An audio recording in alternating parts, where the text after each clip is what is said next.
السلام عليكم ورحمة الله وبركاته. ولا قيمها بدن أو كتحن إقرأ هربل هوسبيتال بريهان ومارتي هول جريدته وحين مصدقين ما أنت إن شاء الله وحن كتر قلني إن لجنو عذر رنتي سومالي أتقانو أو قارجح ليرادو أما dhanka carabiga markii loo yiraa maaragtay dhinac xanuun la yiraahdo ayaan maanta ka hadlaynaa. dhinac xanuunkaas wuxuu qabtaa dhinaca wuxuuna ka yimaadaa asalkiisa marna wuxuu ka yimaadaa maaragtay dabayl oo jirka maaragtay gashay kuna adkaatay, marna wuxuu ka yimaadaa barar oo maaragtay galo xuubka feeraha ayuu dhexdooda galaa. waa barar hal meel ku taagan. kaasi waxay culimmadu u yaqaaniin dhinac xanuunka oo dhabta ah ayay u yaqaaniin. midkaas marka waa barar xuubka feeraha maaragtay ku dhaca oo qofka soo baranayo hal meelna ku taagan oo aanan ahayn mid warwareegayo.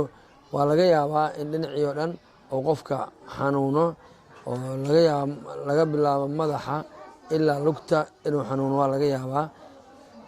laakiin bararka meesha bararayso waa dhinaca oo feeraha ah, ama midigta ha noqdo ama bidixda ha noqdo.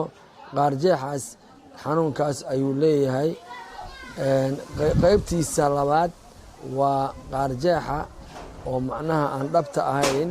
kii hore dhabta u ahaay hal meeluu ku taagan yahay, xanuunkana hal meeluu hayaa. waana barar runtii faafayo oo ilaa gudaha sanbabada iyo maaragtay beerka yaraha iyo kulli mararka qaarkood gaaraya oo aad u dhib badan. waa midka dhabta ah. midka aan dhabta ahaynin waa mid isla xuubka feeraha maaragtay dhexdiisa ku dhaca. waa dabayl maaragtay ama aaryo adkaatay oo fariisatay waaye marba meel ayay u guureysaa.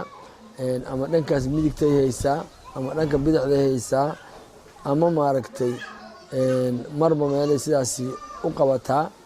midkaas wuxuu leeyahay qoyaan aad iyo aad u tiro badan oo hadduu ku bato qofka xabadkiisa oo dhan xiraya oo noqonaya nuuc maaragtay xiiqdii oo kale ama neefti oo qofka naqaska ku dhajinayo, qandho badan leh, maaragtay xanuuno badan oo maaragtay maanta adduunka ka jira ayuu aad iyo aad ugu egyahay.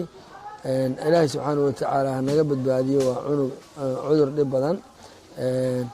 aad iyo aadna soomaalida ay u taqaano waxay u taqaanaa ayada qaarjeexay u taqaanaa ama waxay u taqaanaa dhinac xanuun ayay u taqaanaa oo dhinaca xanuunayo. mararka qaarkood dhinaca xanuunayo ayuu qofka xaggiisa u qalloocanayaa oo waa xanuun aad iyo aad u dhib badan kaas leh. runtiina wuxuu leeyahay qufac, wuxuu leeyahay neef qabatoon, wuxuu leeyahay maaragtay qofkii naqaska ku ceshoomayo ayuu leeyahay. mararka qaarkood hindhisyo ayuu leeyahay. mararka qaarkood wuxuu leeyahay qandho aad iyo aad u tiro badan. marka cudurkaas waa cudur runtii aad iyo aad u xanuun badan. soomaalidana maaragtay qaarjeex unba isaga taqaanaa, laakiin dhibka saas uu leeyahay runtii way ku yartahay aqoontooda. oo hadday arkaan waxay isdhahaan ama dhinac xanuunku hayaa oo tiibisha ay ku haysaa ama cudur kale ku hayaa. saas ayay badanaa isbitaalada ula wareegaan. runtiina markii la fiiriyo ma ahan mid maaragtay oo saas ay wax uga fahmayaan. runtii daawooyin baa laysaga soo qoraa, laakiin ma ahan sidii dhabta ahaa daawadiisii. marka daawooyin ayuu leeyahay, kuwa la marinayo leeyahay, kuwa la cabayo leeyahay, kuwa lagu uuminayo leeyahay. marka qaarjeexa waa sidaas midkiisa dhabta ah ee midkaan dhabta ahaynba xanuunkooda saas ayay kala yihiin maanta cashirkeenaas intaas ayaan ku soo koobaynaa. assalaamu calaykum waraxmatullaahi wabarakaatu.